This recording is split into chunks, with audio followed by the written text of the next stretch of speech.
Hi guys! For today's video, ayan, magluluto tayo ng pangmalakasang ginisang toge or mung bean sprout. Ayan, ito ang ating mga ingredients. Meron tayong hipon, syempre ang ating sprout. Meron tayong tofu, meron din tayong carrot at yung bell pepper, sinama ko na rin. Ayan, ipiprito nyo lang po ang ating tofu. Doon ko na rin ginisa sa pinagprituhan ng tofu ang ating bawang sibuyas, at ito na rin, nilagay ko na ang hipon at binalik ang tofu. Lagyan natin ng pepper, black pepper, at syempre ilagay natin ang gulay pag halu-haluin na. Dahil gusto natin ay half cook lang. At yung sabaw ng pinagdikdikan natin ng ulo ng hipon, ayan, yan ang ating ipangsasabaw.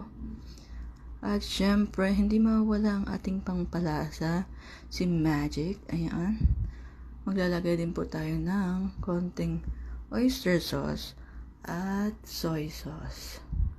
Ayan, yummers.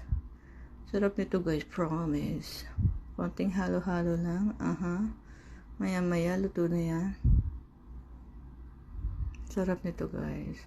One of my favorite. At ito, serve natin sa ating bagong gising na bossing. Thank you, Lord. God bless us all.